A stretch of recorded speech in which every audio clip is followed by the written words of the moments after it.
আসসালামু আলাইকুম ওয়া রাহমাতুল্লাহি ওয়া বারাকাতুহু। আপনি কি মনে করেন আপনার গুনাহ এত বড় যে আল্লাহ মাফ করবেন না? আপনি কি ভাবেন আপনি এত পাপী যে আল্লাহর কাছে ফিরে যাওয়ার আর কোনো পথ নেই? আপনি কি অনুভব করেন আল্লাহ হয়তো আপনাকে গ্রহণ করবেন না? প্রিয় ভাই, আজকের এই ভিডিওটি আপনার জীবন বদলে দিতে পারে, কারণ আজ আমি আপনাদের বলবো সবচেয়ে সুন্দর একটি সত্য যা কোরআন এবং হাদিসে বারবার এসেছে। সেই সত্যটি হলো, যখন একজন পাপী বান্দা তওবা করে আল্লাহর কাছে ফিরে আসে, আল্লাহ তাকে কিভাবে গ্রহণ করেন। এই ভিডিও দেখার পর আপনার হৃদয়ে আশা ফিরে আসবে। আপনি বুঝবেন আল্লাহর রহমত কতটা বিশাল। তাই পুরো ভিডিও মনোযোগ দিয়ে দেখুন, সাবস্ক্রাইব করুন এবং বেল আইকন চাপুন। চলুন শুরু করি। প্রিয় ভাই, প্রথমে বুঝি আল্লাহর রহমত কতটা বড়। রাসূলুল্লাহ সাল্লাল্লাহু আলাইহি ওয়াসাল্লাম বলেছেন, আল্লাহ যখন সৃষ্টি করলেন তখন তিনি তার আরশের উপর লিখে রাখলেন, নিশ্চয়ই আমার রহমত আমার ক্রোধের উপর বিজয়ী। বুখারী ও মুসলিম। এর মানে কি? মানে আল্লাহর রহমত তার ক্রোধের চেয়ে অনেক বেশি বড়। রাসূলুল্লাহ সাল্লাল্লাহু আলাইহি ওয়াসাল্লাম আরও বলেছেন, আল্লাহর রহমতকে 100 ভাগে ভাগ করেছেন, 99 ভাগ তিনি নিজের কাছে রেখেছেন, আর 1 ভাগ দিয়েছেন সমস্ত সৃষ্টিকে। বুঝতে পারছেন? একটি মা তার সন্তানকে যে ভালোবাসা দেয় সেটা আল্লাহর রহমতের মাত্র 1%, বাকি 99% আল্লাহর কাছে জমা আছে। তাহলে কল্পনা করুন আল্লাহ কতটা ভালোবাসেন। আর সবচেয়ে বড় কথা, আল্লাহ বলেছেন, বলুন, হে আমার বান্দারা, যারা নিজেদের উপর অত্যাচার করেছ, তোমরা আল্লাহর রহমত থেকে নিরাশ হইও না। নিশ্চয়ই আল্লাহ সব গুনাহ ক্ষমা করে দেন। নিশ্চয়ই তিনি পরম ক্ষমাশীল, অসীম দয়ালু। সূরা জুমারের 53। এই আয়াতটি কতটা আশাদায়ক বলুন। আল্লাহ বলছেন সব গুনাহ, কোনো শর্ত নেই, শুধু ফিরে আসতে হবে। প্রিয় ভাই, একজন পাপী বান্দা আল্লাহর কাছে ফিরে আসার যাত্রায় 3টি ধাপ অতিক্রম করে। ধাপ 1, পাপের অন্ধকারে ডুবে যাওয়া। প্রথমে মানুষ পাপ করতে থাকে, 1টা, 2টা, 3টা, ধীরে ধীরে অসংখ্য। শয়তান তাকে বলে, কোনো সমস্যা নেই, সবাই করে। তার হৃদয় শক্ত হয়ে যায়, আল্লাহকে ভুলে যায়, নামাজ ছেড়ে দেয়। এটাই অন্ধকার। ধাপ 2, বুঝতে পারা, আমি পাপী। তারপর একদিন হঠাৎ সে বুঝতে পারে, হয়তো কোনো কষ্ট এসেছে, হয়তো কেউ মারা গেছে, হয়তো একটি আয়াত শুনেছে, এবং তার হৃদয়ে একটি আঘাত লাগে। সে বুঝতে পারে, আমি পাপী, আমি ভুল পথে আছি, এবং তার হৃদয়ে লজ্জা আসে, অনুশোচনা আসে। এটাই আলোর শুরু। ধাপ 3, আল্লাহর দিকে ফিরে আসা। এবং তারপর সে সিদ্ধান্ত নেয়, আমি ফিরে যাব আল্লাহর কাছে। সে কাঁদে, তওবা করে, ক্ষমা চায়, এবং এই মুহূর্তেই আল্লাহ তাকে গ্রহণ করেন। কিভাবে, সেটাই এখন জানব। প্রিয় ভাই, যখন একজন পাপী বান্দা ফিরে আসে, আল্লাহ তাকে 5টি অবিশ্বাস্য উপায়ে গ্রহণ করেন। 1, আল্লাহ তার চেয়ে বেশি খুশি হন। রাসূলুল্লাহ সাল্লাল্লাহু আলাইহি ওয়াসাল্লাম বলেছেন, আল্লাহ তার তওবাকারী বান্দার উপর এত বেশি খুশি হন যেমন একজন মানুষ মরুভূমিতে তার হারানো উট ফিরে পেয়ে খুশি হয়। বুখারী ও মুসলিম। এই উদাহরণটি বুঝুন। একজন মানুষ মরুভূমিতে আছে, তার উটে খাবার, পানি, সবকিছু। হঠাৎ উট হারিয়ে যায়, মানে সে মারা যাবে। সে হতাশ হয়ে একটি গাছের নিচে শুয়ে পড়ে, মৃত্যুর অপেক্ষায়। হঠাৎ ঘুম ভেঙে দেখে উট ফিরে এসেছে। সে কতটা খুশি হবে! সে এত খুশি হয় যে বিভ্রান্ত হয়ে বলে, হে আল্লাহ, তুমি আমার বান্দা এবং আমি তোমার রব্বত, ভুলবশত। এত বেশি খুশি। রাসূলুল্লাহ সাল্লাল্লাহু আলাইহি ওয়াসাল্লাম বলেন, আল্লাহ আরও বেশি খুশি হন যখন তুমি তওবা করো। কল্পনা করতে পারছেন?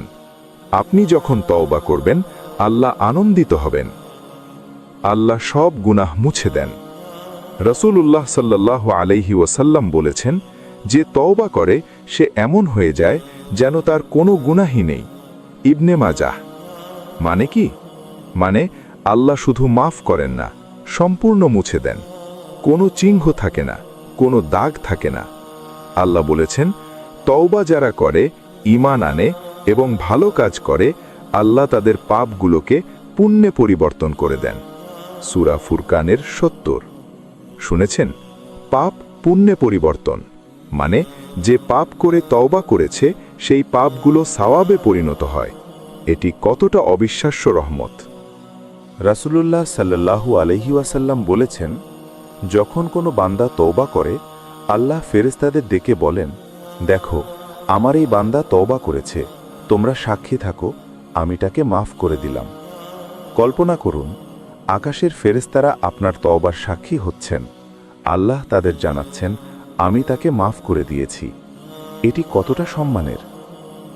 রাসূলুল্লাহ সাল্লাল্লাহু আলাইহি ওয়াসাল্লাম বলেছেন, আল্লাহ তার বান্দার গুনাহ দুনিয়ায় গোপন রাখেন এবং আখিরাতেও গোপন রাখবেন। মুসলিম। মানে আপনি যখন তওবা করবেন, আল্লাহ শুধু মাফ করবেন না, গোপনও রাখবেন। কিয়ামতের দিন সবার সামনে প্রকাশ করবেন না, বরং আল্লাহ বলবেন, আমি দুনিয়ায় তোমার গুনাহ গোপন রেখেছিলাম, আজও গোপন রাখলাম। বুখারী। এটি কতটা দয়া! আল্লাহ বলেছেন, হে যারা ঈমান এনেছ, তোমরা আল্লাহর কাছে খাঁটি তওবা করো।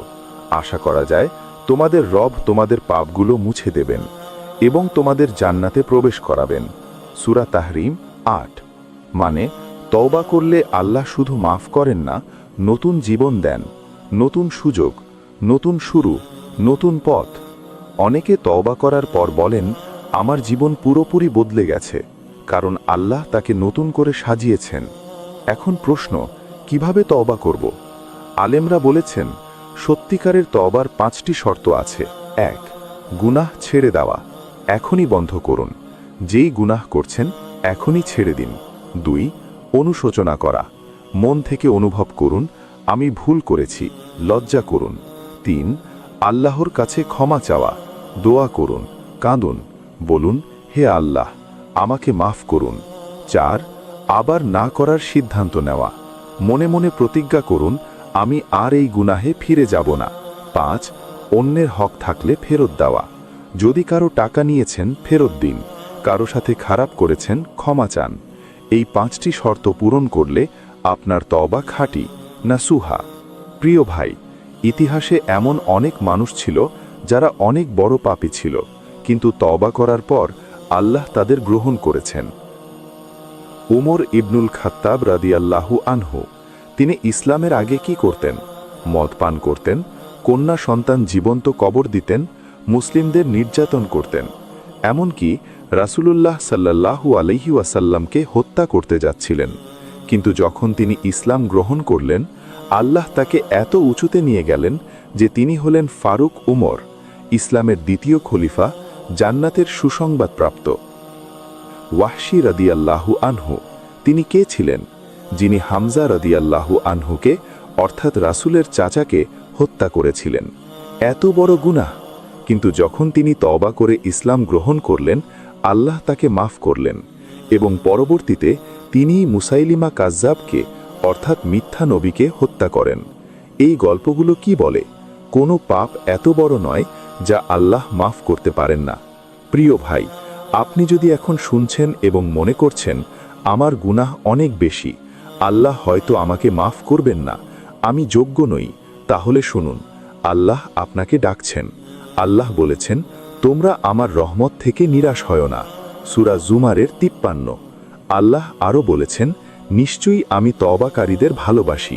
সূরা বাকারার ২২২। শুনেছেন, ভালোবাসি। আল্লাহ তওবাকারীদের ভালোবাসেন। তাই আজই ফিরে আসুন, এখনই তওবা করুন, আর দেরি করবেন না, কারণ আমরা জানি না আগামীকাল আমরা বেঁচে থাকব কিনা। প্রিয় ভাই, আমাদের এই ভিডিও শেষ হতে চলেছে। আমরা আজ জেনেছি পাপী বান্দা যখন ফিরে আসে, আল্লাহ তাকে কিভাবে গ্রহণ করেন। ১. আল্লাহ তার চেয়ে বেশি খুশি হন। ২. সব গুনাহ মুছে দেন। ৩. ফেরেশতাদের জানান। ৪. গুনাহ গোপন রাখেন। ৫. নতুন জীবন দেন। আল্লাহ বলেছেন, আর যারা তওবা করে এবং ভালো কাজ করে তারা সফল। সূরা নূর ৩১। তাই আজই ফিরে আসুন আল্লাহর দিকে। এখন একসাথে তওবার দোয়া করি।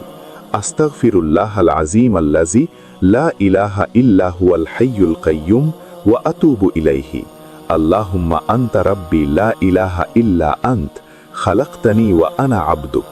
হে আল্লাহ, আমাকে ক্ষমা করুন এবং আমার তওবা কবুল করুন। আমিন। এই ভিডিও ভালো লেগেছে মনে হলে লাইক দিন, শেয়ার করুন এবং আলোর জীবন চ্যানেলটি সাবস্ক্রাইব করুন। আল্লাহ আমাদের সবাইকে তওবার তৌফিক দিন। আসসালামু আলাইকুম ওয়া রাহমাতুল্লাহি ওয়া বারাকাতুহু।